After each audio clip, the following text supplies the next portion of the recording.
Hi, everybody. Thank you for joining. I'm going to very quickly kick it over to our Executive Director of America Walks, Mike Mcginn, former mayor of Seattle, longtime climate activist. He's going to be moderating today, and then everybody can sort of introduce themselves, I think. If you have questions, you can put them into the chat. I promise I'm looking at them. I might not be able to answer them as they come in or sort of highlight them, but we'll see what we can do. So with that, I'm Mike Mcginn, Executive Director of America Walks, and thank you for joining us at this year-end webinar.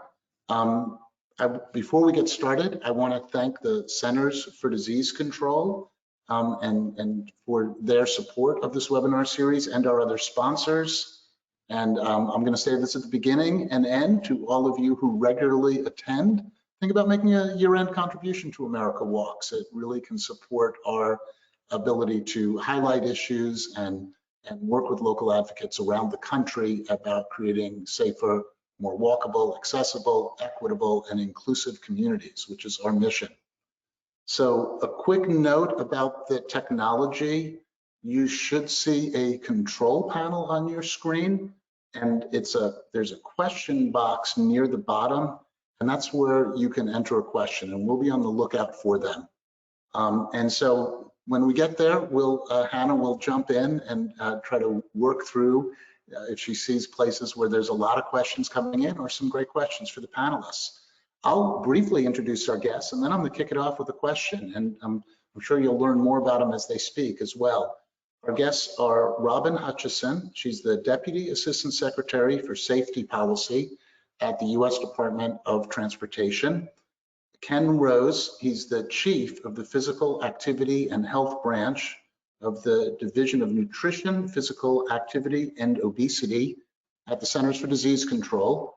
And one of the points we're going to be making today is that transportation is a public health issue, which is one of the reasons why they fund our work and the value of active transportation. Arliss Reynolds, she's a council member in Costa Mesa, California, and an America Walks board member. And Louise Lockett-Gordon, Director of Bike Walk RVA, which is in Richmond, Virginia, and also an America Walks board member. So, just some initial thoughts before I direct a question, which is, it really felt like a pretty momentous year in the issues affecting walkability and accessible and equitable and inclusive communities. At the federal level, the infrastructure debate was dominating the headlines. And it wasn't just a question of how much money, but how would the money be spent, who would get to spend it, and what would be the policies, federal policies governing the local money. So I won't try to recap that debate, but I think that's one of the important things looking forward is it turns out that there was recently a review, for example, as to whether the infrastructure bill would be good for climate or bad for climate, because in addition to all of the active transportation money and other things, there was also flexible money for states that they might use for highways and the like, highway expansion. It turns out that the answer to that question is it depends on what happens at the state and local level. So if you're wondering whether your work at local level is relevant, it is. So we also we were engaged with a new administration coming in, taking a new look at the Manual of Uniform Traffic Control Devices, which governs local streets. The infrastructure bill contains directions to the USDOT and related agencies around vehicle design for pedestrian safety. There's issues, significant issues about bias in enforcement and how that affects walkability. And of course, a lot of places were closing the streets that they had opened up to pedestrians. So a lot happening in the past year. And I won't try to say whether it was a good year or a bad year, but I think it speaks to the importance of our issues, that it was such a central issue in so many of the news events of the past year. So we're going to try to take a shot at thinking about what does it all mean looking forward, and what are the things that matter in the coming year. And with that, I'm going to turn the floor over to Robin, because one of the things that I was very excited to see coming from the U.S. Department of Transportation was a commitment from the Secretary around a road safety plan in the coming year. And as we know, another one of the developments of the past year was the dramatic increase in traffic deaths as the traffic calming effects of congestion disappeared and our roads became yet more dangerous. So I'll excited to hear from Robin about any perspective she has on the past, but more importantly, what's coming up, Robin? Thank you, Mayor. Once a mayor, always a mayor. It's really nice to be having worked for several mayors. I can't help myself. Thank you so much for the invitation to join you today. My first day of work at the U.S. Department of Transportation, we were doing an icebreaker, and we had to say what our favorite mode of transportation was. And I think for some reason I have this reputation of being like a cyclist, like a spandex cyclist, which by the way, I'm not. I'm not really. I mean, I like riding bikes, but I'm not that kind of cyclist. What I am is a walker, first and foremost. Walking is by far my favorite mode of transportation. It always has been. I think it always will be, and I'm deeply committed to making walking safer, enjoyable, and an option for everyone who is able to walk, rolling for those who are not. I really appreciate being here in this year in review. It's been a heck of a year, certainly at the U.S. Department of Transportation, and I'm sure for everyone. COVID and what has happened to the transportation system has affected what's happened on our roadways and safety, and how we have responded to that has taken many forms. Of note, of course, is this National Roadway Safety Strategy. It's coming very soon. And it comes on the heels of the Secretary Buttigieg making a public commitment to address the crisis of roadway deaths. He did this a few months ago. He named it for what it was, a crisis, and he committed to releasing a National Roadway Safety Strategy.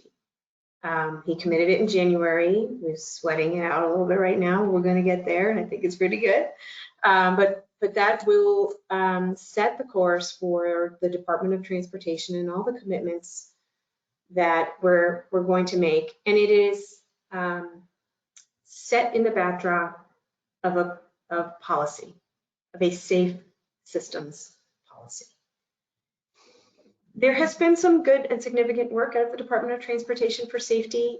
There hasn't been using the Secretary's voice and commitment, pulling together of all the individual modes of transportation to one strategy, and I think that's going to be powerful for the work ahead.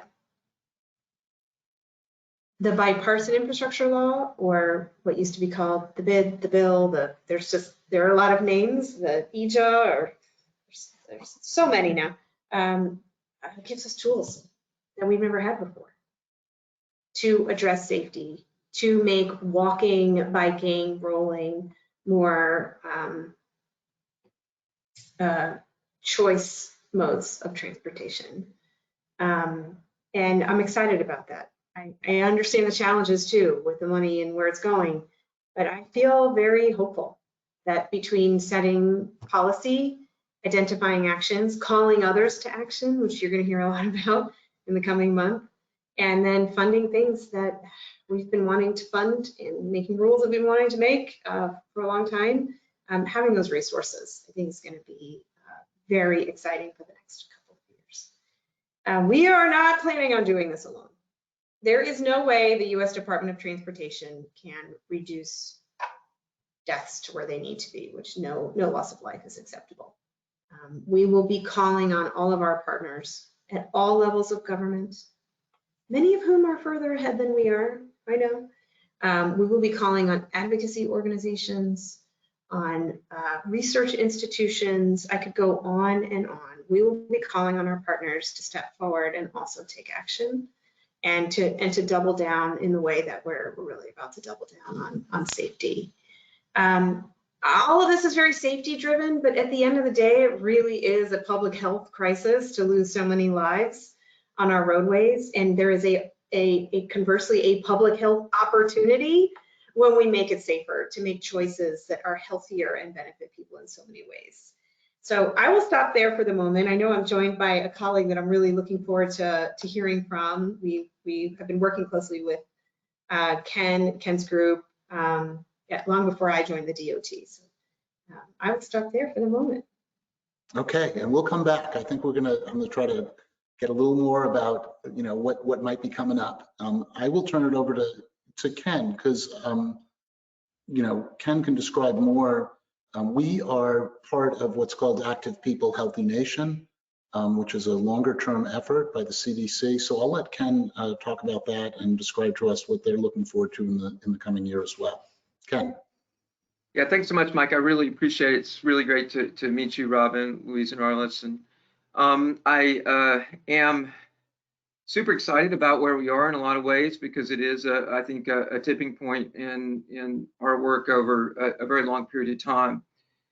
As Mike said, my name's Ken Rose. I lead the Physical Activity and Health Program at CDC, and we coordinate Active People, Healthy Nation, which is an initiative to get 27 million people more physically active by 2027. And so physical activity, if you don't already know this, is one of the best things that you can do for your health today, tomorrow, and 10 years from now. A lot of people understand the long-term benefits, but they don't understand that one walk around the block today can lower your blood pressure, relieve symptoms of anxiety, and improve your sleep. And we also know that recent data that was released last spring around physical inactivity, getting no physical activity at all, is a risk factor for hospitalizations due to COVID. So one thing I want to ask you today is, if you haven't joined Active People, Healthy Nation, I encourage you just to Google Active People, Healthy Nation and CDC and join, and the page should come up. One of our goals this year is to continue to build our work. Unfortunately, we announced Active People, Healthy Nation publicly in January of 2020, so we haven't been able to invest the time and energy to grow as fast as we'd like to grow. But thanks to Mike and others, we have been able to build our initiative to over 2,000 supporters. We have Active People, Healthy Nation national proclamations covering about 5 million people in the U.S. That have been adopted in places like South Dakota and Maricopa County MPO and other places. So our goal is to continue to build Active People. And if you are a locally elected official, we'd also like you to join as an Active People, Healthy Nation champion and champion these issues in your local communities, as well as perhaps support a local proclamation. So, you know, I do want to say that I'm going to talk a little bit about physical activity and a little bit about our work. So to fully meet physical activity guidelines, we ask that folks get 150 minutes of aerobic physical activity a week. Walking is a great way to do it, and because as Robin said, you don't need any special equipment. You can walk or roll, and in fact, national data show that most people who meet recommended levels of physical activity report walking.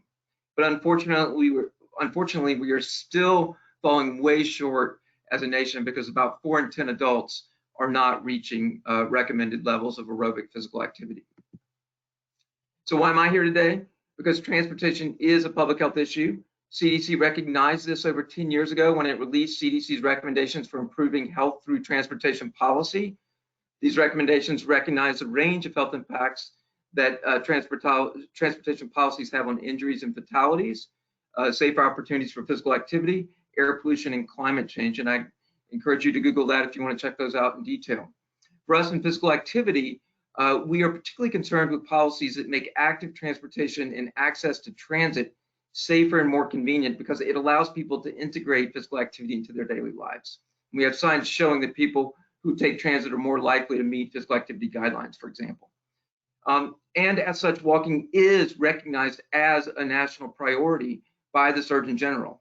While in the Obama administration, Surgeon General Vivek Murthy released Step It Up, the Surgeon General's call to action to promote walking in walkable communities, it calls on the nation to make walking a national priority and to design communities that make it safe and easy for people of all ages and abilities to walk. So I encourage you to check that out as well. We all know that our built environment is a fundamental barrier to walking. Over half a century of transportation investments. I won't dig into that into great detail, except to say that we know that many, if not most places in our nation are dangerous by design for people walking, bicycling, and taking transit. And while this problem exists in many communities, it's particularly acute in communities that are low income or racially segregated. And obviously Robin said recent data show that recent data on traffic fatalities is showing that it's only getting worse. So I do want to say a couple things about what CDC's done over the last 15 years. Over 15 years ago, CDC started funding the public health sector to support efforts to build healthy and sustainable communities. Our state and community partners have worked with land use and transportation planners and others to improve the built environments in our communities. That continues through our investments today, through our division at CDC. And as an example, our funding supports public health partners to support community planning and engagement to implement the Tide for Town regional greenway in Savannah, Georgia, for example, or similar efforts to build an active transportation spine of complete streets and protected infrastructure in Cuyahoga County. We also support critical national partners like America Walks, the League of American Bicycles, Safe Routes Partnership, and Smart Growth America.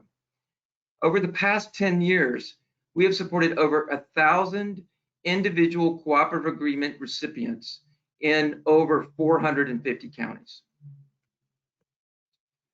So, and we've made progress. Our funded recipients have led community engagement efforts, recommended equitable investments based on data, coordinated bicycle and pedestrian master planning, assisted in seeking infrastructure funding, sponsored quick builds and pop-ups, and developed evaluation strategies to measure success. But we also commonly hear that there isn't enough funding and it's difficult to engage the transportation sector in supporting active transportation investments. So the good news is that we are now at a tipping point, I think, and because of the Bipartisan Infrastructure Law, we have a historic opportunity to build a more equitable transportation system, but it's going to depend on how we implement those dollars. So as you look for opportunities at the state and local level, I just want to end my remarks by saying that the public health sector can be your partner in making sure that the best projects are built. In many places, they have been already hard at work for over 10 years preparing the ground. So thank you for attending today and for all your work in building equitable approaches to walkable communities. And I'll leave it there. Thank you, Ken. You know, I was, as mayor, we embraced the Michelle Obama Let's Move initiative, which was also designed to engage physical activity. And since taking on this job, one of the things that's really notable to me about Active People Healthy Nation is that it's looking at the systemic, it's not looking merely at individual behavior, but it's looking at systemic issues. So in that way, it has a lot of overlap with, you know, the direction of the safe systems approach that transportation is taking, which is looking at the system reasons we have injuries and fatalities, and reducing the emphasis on, you know, merely lecturing people to, you know, do better as individuals. Because ultimately how places are built and designed drives behavior far more than, you know, telling people to behave differently. And we can get back to that a little bit, but you know, I think it's also the important point, if you didn't get it, listeners, is that public health is a valid way of looking at how we design our streets, and they should be engaged in local decisions, and bringing them into the discussion of local infrastructure decisions is really important. So speaking of that, I will turn to our local city council member and board member of America Walks, Arliss. And I would really just, you know, I was a local elected official. I'm now, you know, I'm not quite, I know I am inside the Beltway. I am literally inside the Beltway right now with this job. So please give us the view from further away, from your perspective, as what you see as the challenges moving ahead. Sure, absolutely. And I'm already so inspired by this conversation. I was trying to write down almost everything Robin and Ken said already, because it was everything that we want to hear at the local level in terms of what we should be investing in, and the connections between our road design and infrastructure and health and safety. I'm particularly challenged now hearing that, gosh, you know, the impact on our climate depends on decisions made at the local level, and it's a little bit intimidating. And I'll share some of my experience, because a lot of those decisions in terms of how money gets used is made by local electeds, usually of smaller cities, right? And many of those local electeds like me are people who are not transportation professionals, right? Many of us have full-time jobs in addition to our elected responsibilities. We don't have staff. So there's so much that we don't know about what we should be doing to solve problems that we really care about. And that's really been my journey over the last 3 years, my first 3 years as an elected. I think it's important to share that I'm not a walkability advocate who was elected. I was someone who was elected who became a walkability advocate because of education, and a huge shout out to all the grassroots activists. They were what started me on this journey. Somebody dropped off a book on my doorstep, I think the day after I was elected. I got invited to join people on walks around the neighborhood and on bike rides, and that really changed my perspective. And then, of course, participating in America Walks Walking College kind of sealed the deal. But that's real time invested. That I think that education is so important of our elected leaders at local levels. But it's hard work. And so I'm thinking about, how do we sort of overcome that initial hurdle to help electeds sort of get to where I feel I am, which is, now walkability is just such an obvious, elegant solution to almost everything that I care about and my constituents care about, from safety, climate issues, public health, community engagement, local businesses and economic viability. It didn't take very long once I really started reading and listening to realize it's obvious. Like, we should all be behind this. It's not a partisan thing. Everyone wants the solutions that walkability provides. So I think of education as so important. It's intimidating. I think it's both empowering and intimidating to realize how much power and influence we have at the local level, because of some of the challenges I already mentioned, and then challenges that I think persist in terms of us knowing how much power we have, and then how much power we actually do have in terms of overcoming obstacles of road design, right? So even though in my city we sort of believe in walkability, we're running into the MUTCD obstacles, right? We're running into the obstacles of plans that were made 10 years ago, right, focused on throughput through our cities. And it's really hard to figure out sort of how to overcome that. We have to overcome the sort of risk avoidance, sort of recognizing that, well, if we follow the rules, we're safe from liability.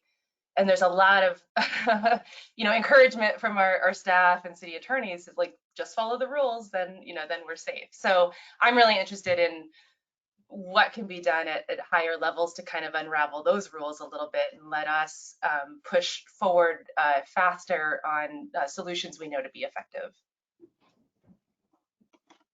I love the tactics, taking people on walks, dropping books off on the doorstep. Include a friendly note. Louise. Louise is an ED of an advocacy organization in Richmond. I'd love to hear her perspective. And, Richmond, as you recall, was also the place where just recently the Robert E. Lee statue was carted away down the street and melted. So if you wanted to share any perspectives on kind of the public space and the role of welcoming, of public spaces being welcoming and open to people as well, I'd love to hear any perspectives you have on that, since you've been in Richmond through all of that debate. Yeah, thanks, Mike. Carted away and stored somewhere else, but I don't remember it's some other statue was melted. I'm sorry, but go ahead. It's all good. But yeah, so being in sort of the advocacy space and bringing that perspective to this today, we focus, our organization focuses largely on the greater Richmond region and improving biking and walking for all people in the community that we serve. And we do a lot of work to teach people how to relate their story to folks like Arliss and Ken and Robin, right? Everybody's got a story about walkability. My personal story is my mother, Barbara Lockett, never learned how to drive, right? Big gasp from all the audience members in the interwebs. But so we walked everywhere and connected with transit to get around to things. And I think having that perspective really helps you to understand what the impact of having sidewalk gaps really means, and how dangerous that can be, and why and how that contributes to the increase of pedestrian deaths that we've seen really starting from 2016.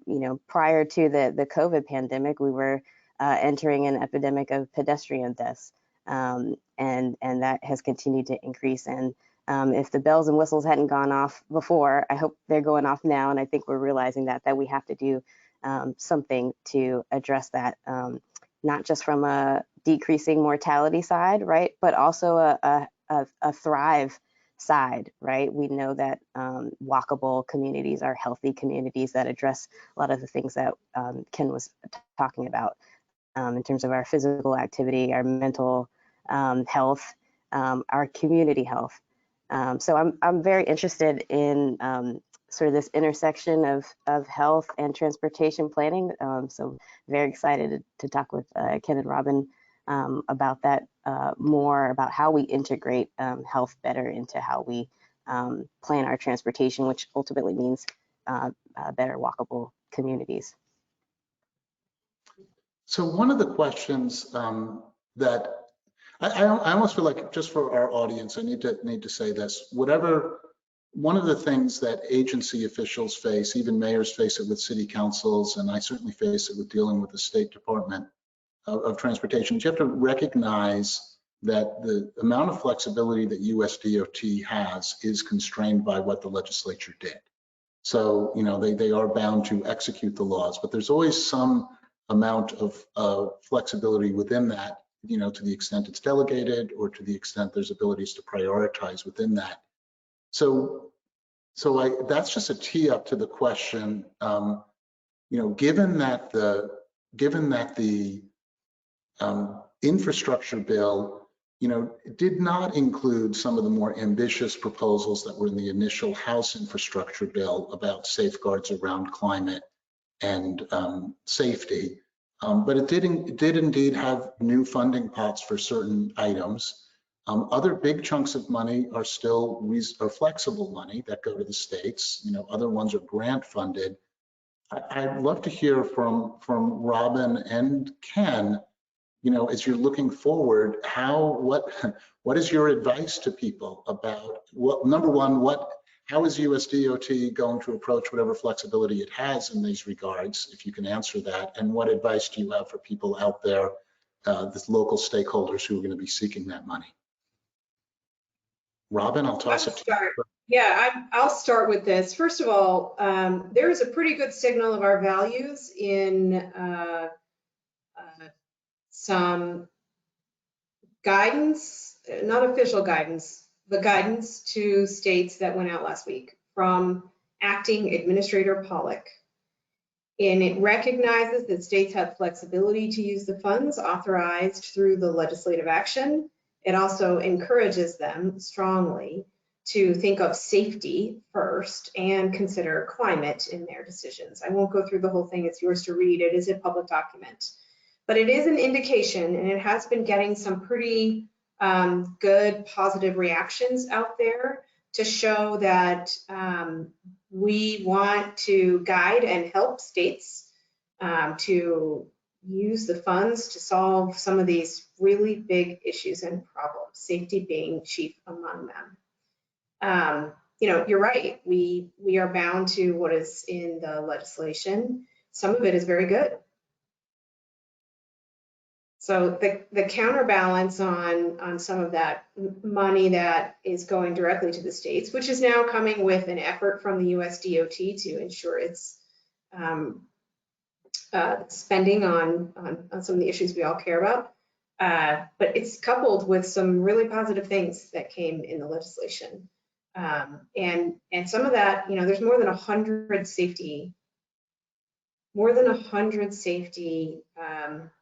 provisions in the Bipartisan Infrastructure Law. Some of them are rules, some of them are money, but together it's the largest investment in safety that's ever been made. Yeah, Yeah. So for example, and I'll give some specifics, there's an additional $14 billion for roadway safety. $3 billion of that is an increase in funding for the Highway Safety Improvement Program that goes to states. $6 billion of that is Safe Streets for All, which goes only to local government, not through the states. So MPOs, counties, tribes, cities, and towns are eligible to apply for competitive funding to make streets safer. There's an additional $4 billion that goes into National Highway Traffic Safety Administration work and Federal Motor Carriers Administration work to improve safety through rulemaking generally. And through research and better data collection. There's a chunk of money to improve the way data is collected. And that will make a big difference. So I said in my first, couple of sentences that I was hopeful, and I'm hopeful because we will have a strategy, and then we will have $14 billion in new money specifically to address safety. It's helped me a lot to look at it comprehensively. I have sat in your seats before, maybe not advocacy, but and maybe I wasn't the mayor, so not that seat, but in a seat of local government where decisions are made very close to the ground, and where there's very often a sense of like, Councilmember Reynolds, I just really appreciate your remarks about, knowing the best course of action, what to do, what's going to be most effective. I have been in those shoes a little bit in advising elected officials, and it can feel like a heavy weight, but this is a weight that you want right now to have these resources available for you, especially, I'll say, I'm a little bit biased, but the Safe Streets for All program is really targeted to local government and helping you solve the biggest problems that you see on your streets. So a lot to really pay attention to and be engaged in. I encourage you all to be engaged in the work of your state DOTs. And then I encourage you to be engaged in the work of your local governments as well, because there are resources and you want to weigh in and be a part. So I will give a little preview. The next webinar we hope to put on will be detailing, providing more detail about the different funding sources, the eligibility for the funding sources. We want to come back and do that. Yeah, we'd love to come back and do that. We know we need to get some more information out there, and we're working to do that. So say the word, we will come back. Awesome. I will take you up on that. No, I think that this is one of the things we're really hearing from people is, and we're interested in it too at America Walks, is trying to share with people, to the extent there's new federal money and dedicated accounts for safety and the like, that's a really important thing to know about. And also to the extent that states have flexibility, that's flexibility that will have to be exercised at the state level to a great degree. And states are different, and advocacy matters in each of those places. Just speaking from experience, and Arliss mentioned too, there's lots of things that have been in the plans a long time, and people just want to finish them regardless of whether they're actually good or not. So that there's like a definite, turning the big ship around is hard and slow, and there are proponents for the bad projects out there too. Ken, any thoughts on thoughts for people at the local level? You've shared some already about the infrastructure funding and how people should be thinking about it. Yeah, I would first of all say I'm not an expert in the infrastructure funding. I'm trying to learn more about it, and so I don't really want to comment on the details of the bill. But I do think there's some things that are really important to think about. This is a historic opportunity. We want good projects that improve safety for people walking, biking, and using transit. We also want networks that make it easier for people to do those things.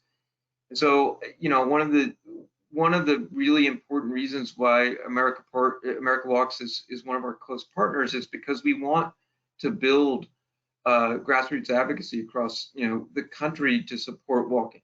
And that's important because it's going to be the grassroots folks coming together at the local level to ensure that we get good projects. And I guess, so what I would say is, work on coalition building, check and see whether you've got folks in your public health agency at the local level that are either already doing this work or have a history doing this work. See what assets they may be able to bring to the table and in encouraging engagement with the decision makers. Obviously, they're going to be decision makers in this process, understand who they are, get to know them. I think I would just leave it with one last technical piece as it relates to public health. Typically speaking, in a public health department, you're going to have a function that deals with chronic disease, like you've got FHWA and you've got NHTSA. We've got a chronic disease section in the health department and injury section in the health department. And it may be people in either of those sections that may be concerned about these issues. So I would say that would be kind of the last technical thing when you're looking for support at the local public health level or even at the state. Okay, the other, Louise, Arliss, do either of you want to weigh in here on thinking about the infrastructure money or thinking about how to working with your state DOTs on making things work better? Yeah, I'll hop in if Arliss is cool with that. But I think one of the things that Ken kind of brought up there in thinking about health folks being involved in this process. I know locally for us in the past couple of years, our local city health department has hired somebody who has both a background in transportation as well as health to sort of be the bridge between transportation planning and health priorities for our community. And I think that's a great sort of very tangible example of how we can make sure that we're integrating that health perspective into our planning. And it makes me think of how we fund that, right? Not every community can do that. So I won't put Ken on the hook for addressing that, but largely a lot of our epidemiologists in local health departments are funded directly through CDC. And with this, epidemic of pedestrian deaths that we've seen over the years, is there opportunity for CDC to be thinking about how to fund folks directly in our local and state health departments to kind of focus on integrating health is something I've been thinking about, and I think we could think of as we move forward. Any thoughts, Ken? Well, one of the things I would say is, from the America Walks perspective, that sharing those perspectives with us is important because, I represent a certain part of our agency. We focus on physical activity. There are other parts of our agency that focus on injury prevention and particularly traffic safety from a specific safety perspective. And they're updating their agenda right now in terms of how they're going to think about working in the future. And so I do think, Mike, if you were to maybe send me something that reinforced that perspective, that would be great. I mean, I think that's important to hear from the field in these areas. Okay, thank you. Arliss, excuse me. Arliss, did you want to jump in on this topic? I think you might be muted. Still can't hear you. Okay, well, you work on that. One of the things on the switch topics just a little bit, one of the things I've really been impressed by with the new administration, Robin, is some of the equity commitments that have been made. And, in terms of funding, what will be funded. I'd be interested, can you tell the audience here a little bit more about those equity commitments and what does that mean in practice? Like how are those equity commitments implemented in the processes or what's being thought about how to implement them right now? President Biden laid out his priorities before even officially taking office and then has continued to promote these priorities. And it is equity, safety, American prosperity, and COVID recovery.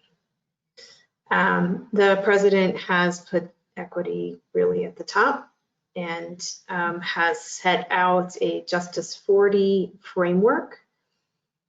There's still a lot of work going into how that framework will be applied, and I would say stay close and stay tuned on how that is applied, and that is something that will affect numerous types of investments. A little more concrete are some of the ways that programs in the Bipartisan Infrastructure Law are what was funded there. And one highlight there's Reconnecting Communities grants, which is $1 billion to invest in planning and piloting, or as far as that money can take us as a country right now to reconnect communities that have been historically divided by large pieces of infrastructure, whether that be plans for taking down a bridge or potentially building a new one over a trench. And there's a lot of different ways to think about it, but it is a strong statement of the one recognition of past harms that have been done by transportation projects and planning and projects, and two, the commitment to beginning to fund the reversal of that. So that is a really important marker, that particular program. Other programs are also very much about equity, even if they don't have that same, thing in the title or primary description. And I'll just take Safe Streets for All as one example of, applicants will be expected to demonstrate how their proposals reduce disparities in traffic death outcomes. We know, and this you will see us talk more about this, we know about the disproportionate impact on people of color, Native Americans being the worst disproportionality, the most affected by traffic crashes. We will take the resources that are now available to us and expect that project applicants aim to reverse that. So we'll be looking for that. And I can't tell you, we haven't written all the criteria yet. We are hard at work. There's no detail on this that I'm giving you today, except to say that those are our principles, and your applications and what you put forward to us should match that. So there are numerous ways that you will see equity embedded, both very explicitly, but also implicitly in programs when it comes time to share how you might be successful. Expect for equity to be something that must be demonstrated. We will include in the follow-up blog post on this some materials about Justice 40 for people, as well as It's a great idea. It's good framing, and I'll just say that there's more. There's going to be more flesh on that to come. Yeah, well, the bill just passed, so and Thank you for recognizing that. We feel really under pressure right now, but I appreciate you saying that. No, I know that, and that's the other thing, is the reason I was making the comments earlier about Washington State, which I knew well. Maybe there are people in that state DOT that would like to do better, but they've also been directed by the legislature to expand highways, right? Like I was a mayor, there were things I wish I could have changed. It turns out that I was only one player in the system. So you have to recognize that everyone in the system has constraints, but we're advocates, and we want to we're pushing the people with power to use it as best they can as well. So that's our job. Arliss, are you back? I don't know. Am I back? Yeah. You're back. I am. Oh, good. So we were talking, I turned it to you to make some thoughts about infrastructure. We were also discussing equity, and I'll give you the floor if there's anything you want to bring up, and then I'll give Hannah some time to organize some questions from the audience next after that. Yeah, I think one of the beauties of again, walkability as a solution is that it really does touch so many different areas, right? I think it's also one of the challenges. So I, 2 minutes ago was thinking about public health, and now I'm, thinking about the connection with housing policy and land use policy. It's almost hard to stay focused on a solution because there's so many things that are connected to, the goals that we all want to see. But I will go back to public health for a moment, because I wanted to share one of the challenges I've been thinking about, recognizing the growing importance of public health. When I started learning about walkability, it was a lot about, the physical health benefits. Ken, you talked about that at the beginning, but now, more so also the mental health benefits and mental health need of walking. Again, smaller local governments, we don't have health departments, right? It's no one, while we certainly care about our residents' health and we think about sort of the safety issues, right? Where are people getting injured on our roads? We don't have anyone who is collecting, sort of general health data, or we don't have those sort of inherent partnerships to create metrics or goals around health. And that's sort of been a challenge to overcome as well. So I'm curious if anyone has advice on, how do we really sort of push the public health discussion at the local level when we don't have local public health departments. Ken, any thoughts? Well, it is a challenge. Not everyone has, a King County Health Department for sure. And it's, it depends on where you are, what level of support you may have. I do think there are tools that we have from a data perspective on our CDC, website. The Places tool is, for example, a data tool that allows you to dig into more precision about what specific health indicators, where they are in your current local area. So there are some tools that you can use to try to understand what the data is in your area. Just traditionally with public health, it depends on the state, of course, but in some states you can engage with your state health partners. We also, in a lot of places through our racial ethnic approaches community health program, do fund some community organizations to work in this area. So it's not always a health department. I think there are possibilities of partnering with local not-for-profits to promote some of these issues as well.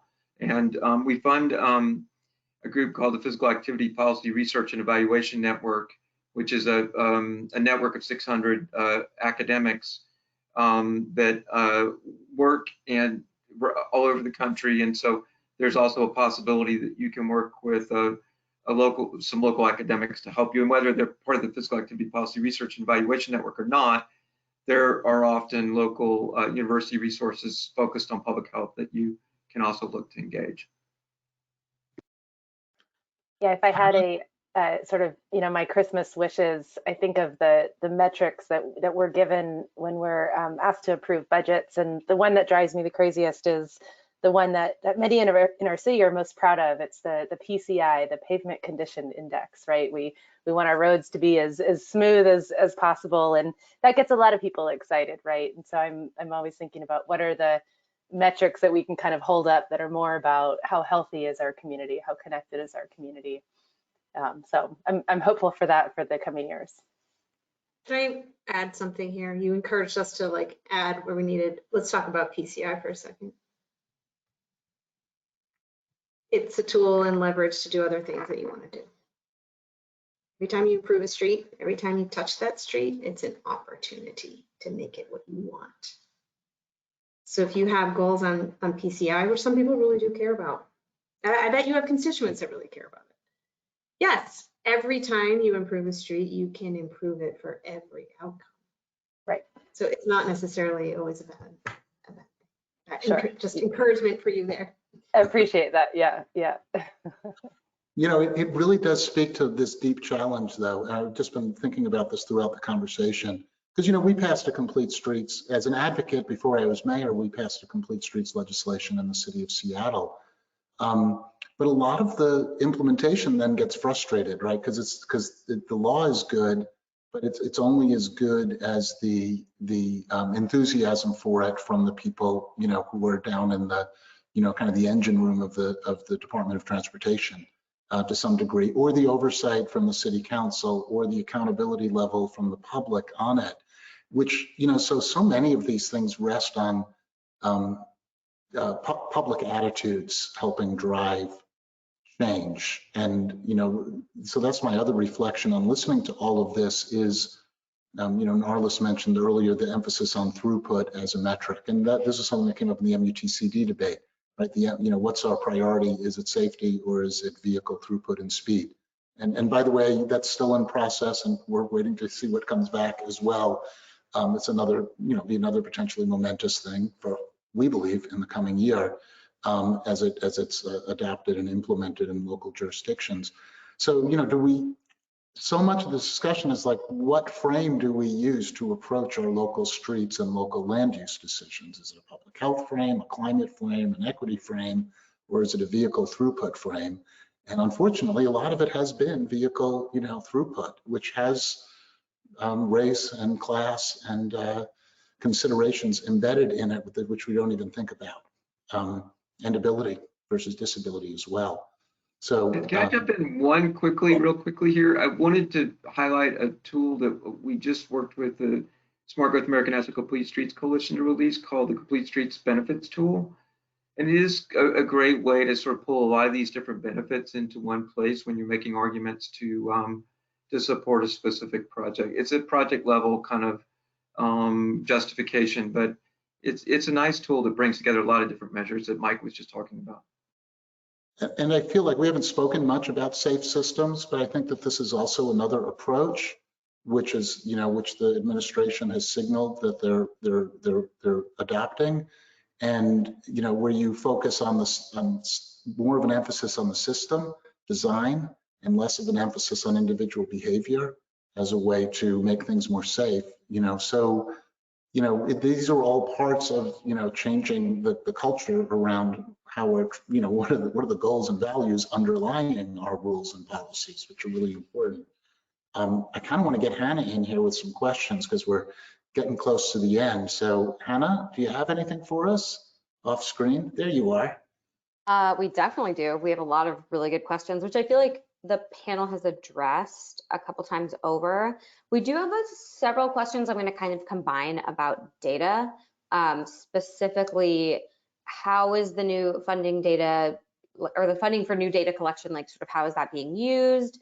How can maybe local electeds gain from that information, and like sort of, are there any specific gaps, like research gaps that you feel like really need to be addressed? Like, are there any like real, like, black holes of information that we just don't have?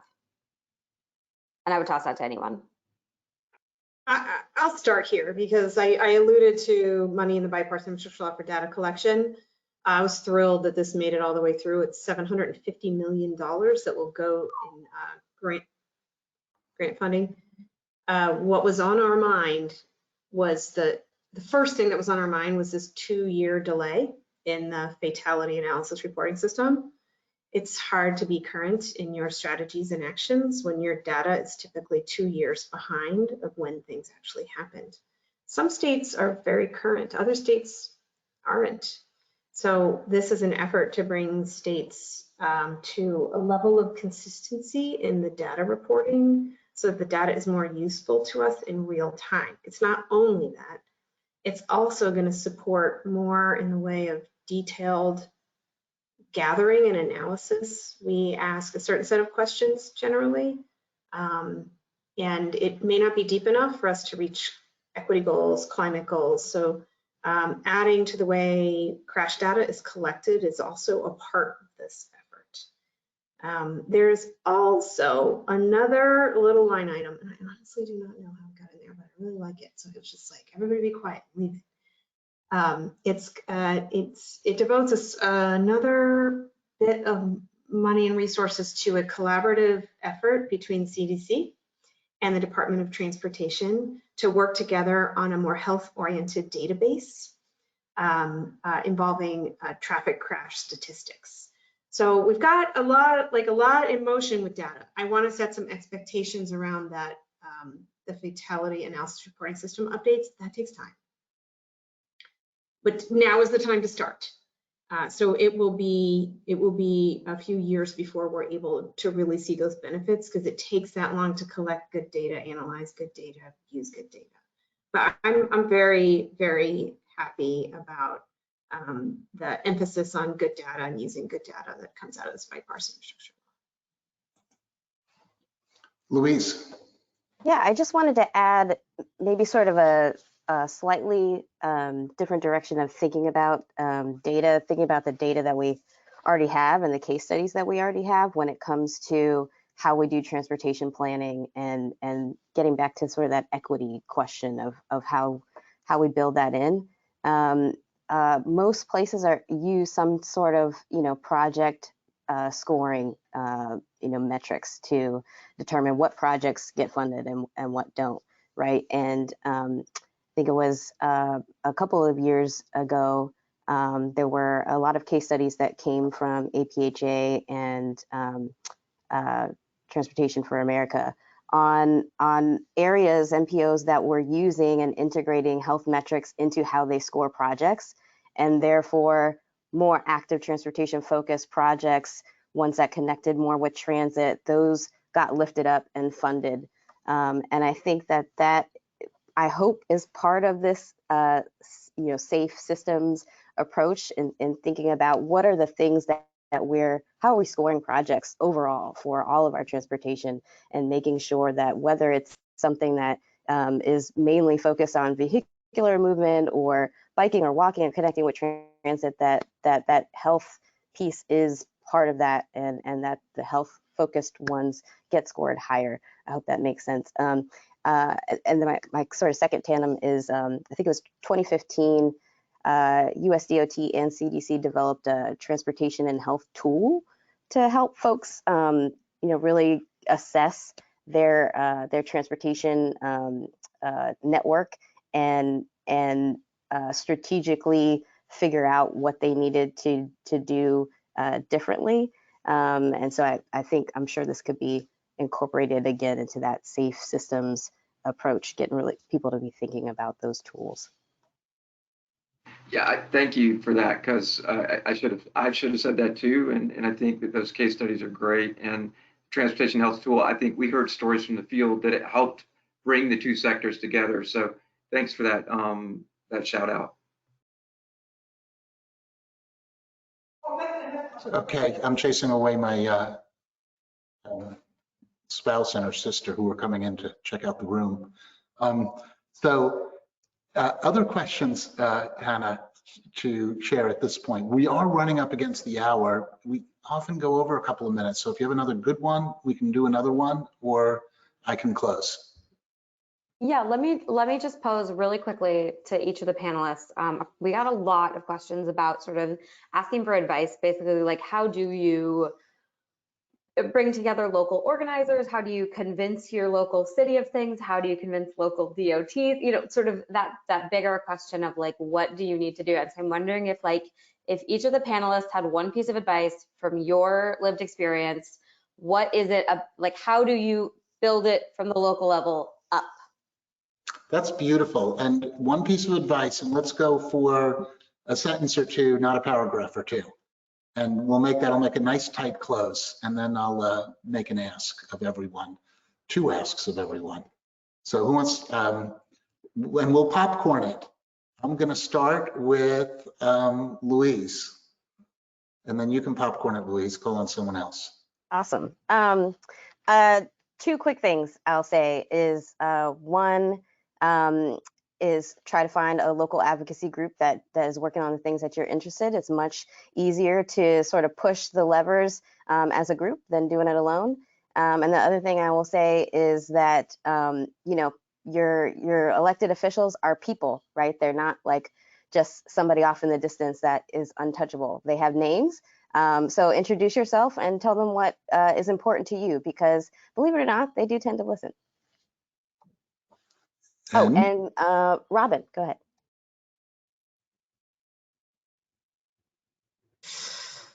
I'm going to answer in a few sentences from my lived experience, knowing who my audience is. And in my lived experience, anytime you can show multiple benefits of a single action, you're speaking to multiple different people and constituencies and getting agreement about the action that you want to do. So looking at a project from every lens that you can, leveraging every good outcome that you can, will bring as many people to the table as you need. Not to say that there won't be controversial projects, but broadening the view of what makes a good project is helpful. And you will call on Ken. So community organizing, local data, local stories, and join Active People Healthy Nation for the latest information. That leaves it to you, Arliss. I get the close. I'm doing all of those things. Yeah, you know, I think there's almost nothing unpopular about sort of the outcomes of walkability, right? These are things people care about. Even on Nextdoor, people want to slow down cars. They're upset about vehicle noise and so on. And so I think there's so many good ways to connect about the goals of the walkability movement. How we get there, you know, requires, I think, a lot more education. A roundabout can be very controversial. We had that experience, but trying to slow down cars is something that almost everyone agrees on. So keep working. There's a lot of progress at the local level. Electeds do listen and they enjoy walks and they enjoy solving problems for people. So stay engaged and continue to talk about all of the benefits. I'm just struck by, this is a perfect tee up for the close. I am just struck by how many of these things come to, you know, engaging with other people in your community in one way or another. And it kind of gets at what I was saying earlier. At the bottom of all of this is public demand, and public attitudes towards this are huge. And it's not just, and I'm one of those guys who went to, you know, evening meeting after evening meeting in community councils and with advocacy organizations, but the conversation also occurs around the dinner table. It occurs in conversations with coworkers. It occurs online. You know, feel free to share our materials, sign up for Active People Healthy Nation, you know, share materials from your local advocacy organization.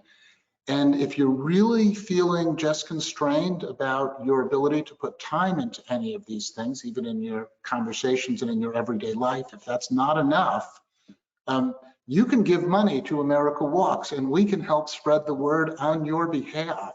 So, and if you're already putting in a ton of time on all of this stuff and you wish you could do more, you could also go to americanwalks.org/donate and help us out. Your support helps fund our ability to staff up and run these webinars, to understand what's going on out in the world, and I think most critically to train local advocates and spread the word about what's going on. CDC is an incredible partner. We partner with AARP on state walking colleges. We partner with professionals in the urban planning, transportation, public health, tribal communities, trying to act as a bridge across all of the reasons why this is such a great thing, and really ultimately trying to change the culture of our own society so that we can really turn the corner on this issue and make the differences on creating these communities that generate such benefits for everyone, really designing communities around people first. So with that, that's a close. Thank you all for joining us. Stay tuned for future webinars on more ways you can help make your communities better and get engaged. Thank you, Robin, Ken, Louise, Arliss, and Hannah. This was fabulous.